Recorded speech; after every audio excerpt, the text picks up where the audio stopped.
Let's talk about what kids learn from boundaries. So, here is something I love. Well, besides boundaries, I love understanding kids' behavior. I love understanding how I can support my kids as a parent. And I don't know if you know who Lauren Pace is. She was one who was on the podcast episode from the 17th, and it should be episode 234. And she is a behavior specialist for children. And I just finished her 4-week course on parenting. It's a 4-week group coaching program. It's incredible. I don't know about you. I would assume if you're here, you are knowing that you need some boundaries in your life because you want your life to feel a little bit lighter. And you also want to show up as the best version of you as a mom and a partner and a friend. And in order to do that, we have to have boundaries. Boundaries are the foundation to everything. And a lot of us were not taught healthy boundaries growing up. So that is why we are here to learn about boundaries. And I want to talk a little bit today about what kids learn from boundaries because this is something that I used to struggle with and I used to feel really guilty around. Like, let's just use right now for an example. I forgot. I mean, it is Friday, but I forgot my kids get out of school early. And so my husband was getting ready to go pick up my daughter. And I was like, perfect. I have an hour. I'm going to record some podcast episodes. And then when my kids get home, I'm here because I'm just feeling really fired up about boundaries and about, I don't know, I'm just feeling spicy on life right now. And so I was like, I have to like strike while the iron's hot.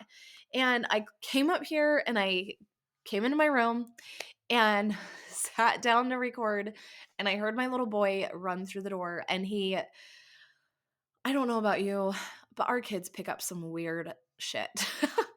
And so his thing lately has been like, "Mama, mama." Like, I don't know, he says it weird, he whatever. And so I hear him downstairs, "Mama, mama." And I was like, "Oh crap, I forgot they got out of school early." So I went out there and gave them a big hug, let them get their snack, asked them how their day was, took a few minutes with them. And I said, "You know what?" I said, "I'm sorry. I totally spaced that you got out of school early. I have a podcast that I want to record. I'm going to run upstairs and record it. Give me about 20 minutes and then I'll come back down." And he's like, "Okay." And I said, "Why don't you guys work on getting your after school chores done? And then when I come out, we'll chat about what you want to do for the afternoon." He wanted to go play. So he actually is gone playing. I went out and chatted with him for a second and kind of helped them get going on their chores. And then Chloe is downstairs and she is painting right now. And so I helped her mix up. She's really into art right now. And so I just bought her 15 more canvases. This is like how obsessed she is with it. And a whole bunch of acrylic paint, but the acrylic paint is like too thick. And so I bought some Flow Aid. I don't know. I'm a newbie paint mom, so if any of you moms out there know more about paints than I do, I'm only letting her use acrylic because I have a feeling oil paints won't come out of stuff. So I got some Flow Aid, which is supposed to thin it out a little bit so it spreads easier on canvas. So I helped her mix it. I actually got it in my eyeball, and I haven't wanted to rinse my eyeball yet because I knew I wanted to record and I didn't want mascara to be running on my face. So there you go. I record the video, put it on YouTube too. I will be rinsing my eyeball after this episode. But so if you know anything about paints, please help me. I have not gone back down to ask her if the Flow Aid is helping yet because I came up here to record this. But anyways, let's talk about the boundary. So I'm like, I am going to run upstairs, give me 20 minutes, and then I will come down and I will paint with you and I'm all yours. And she is like, "Okay." And my kids have really learned to be respectful of my boundaries. They have been so good. Um, there are certain times, like if I'm on a breathwork call and it starts at like 8:15 in the morning or 8 o'clock in the morning and I'm not going to be done before they leave for school, they know that they can come in and I tell them, "Hey, you can interrupt me on this call. Like, come on in, give me loves. I want to say bye." And there's a lot of times that they can do that. But my kids are just to the age now that they're just really good. They know, like, if my door's shut, that I'm probably working, and so they wait for me and they're very patient. But it didn't always happen this way. It started off as I would be working in my office with my door shut, and I'd look over and I had glass doors on my last office. and they'd be standing there like knocking or like pressing their faces against the glass. And so it evolves and it takes a lot of reminding. And I want you to just remember that we don't set a boundary with our kids and then suddenly they just like follow it perfectly. It does take some reminding, and that's okay. But here's what they learn when we set boundaries: self-worth. I don't know about you, but I've really struggled feeling worthy. Like, I struggled hardcore with this for many, many years. And it shifts when you start to set boundaries. I will say that, because you value your time, you value yourself, you value what you're doing, and you value your priorities in life. And that is what this teaches your kids: is my mom values herself, I get to value myself too. So we get to be the prime example for our kids to value themselves. Self-trust. I don't need everything right now. I can wait. So when your kids are constantly interrupting you to open that freaking fruit snack and you're in the shower, or your kid comes into the gym while you're working out asking you to do her hair, you can say, "Hey, I'm so happy to do your hair. Please wait until I'm done." Yes, those are real life examples from my life. So the hair one still happens. And I still remind her, "I am so happy to do your hair because you didn't want to do it earlier when I had time. I said, hey, why don't we hurry and do your hair while you're up here? And you said no and ran away, right? And now you're bugging me." I don't say bugging, but now you're coming in here while I'm doing my workout. I'm like, this is my time. So when I am done with my workout, then I will come and do your hair. But I promise it'll get done before you go to school. And she says, okay. And she walks out and gets the rest of her morning stuff done. And I do her hair after my workout. So yes, these are real life examples. So if it is not urgent, it can wait. They also learn to respect others. Other people have needs too, not just me. If you notice here some of these examples, kids take things very literally. So even if I am a very sarcastic person, in case you have never noticed, but sometimes I have to be careful myself because kids take things very directly, very literally. And so if we say it and maybe we're meaning sarcastic, like saying something sarcastically, their little subconscious minds kind of take things very literal. So you have to be so careful when you're saying that. So when they are learning, like, we have respect for others, other people have needs, not just me. It's like we say, hey, you know what? I'm talking to your sister right now. I will get back to you in just a minute. Hey, I am doing this with so and so right now. Can you wait until we're done? So that they start to understand, oh, yeah, like other people have needs too. I'm not the only one here. The world doesn't completely revolve around me.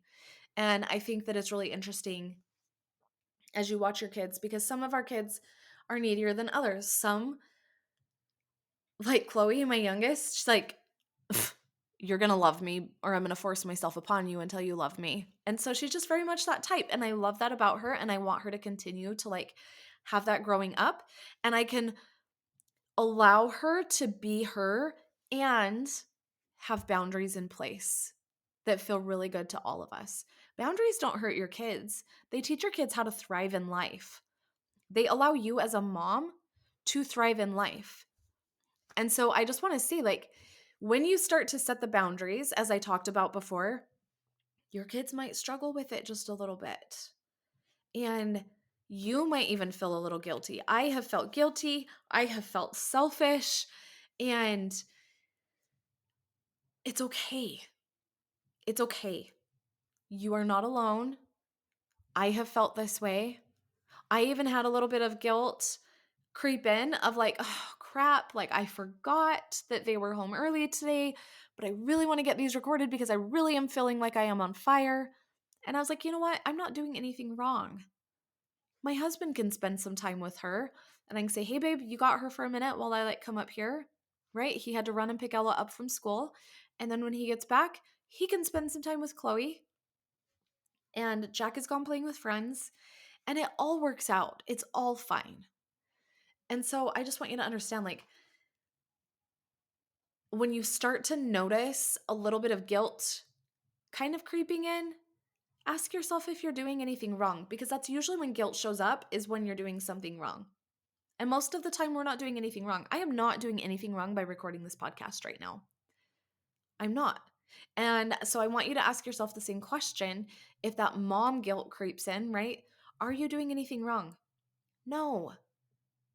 But maybe there's something in your life that you want to shift.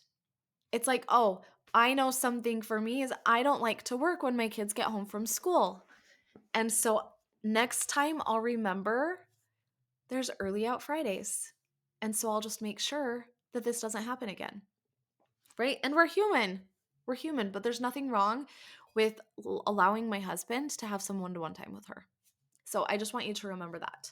So we got to recognize like guilt versus discomfort too.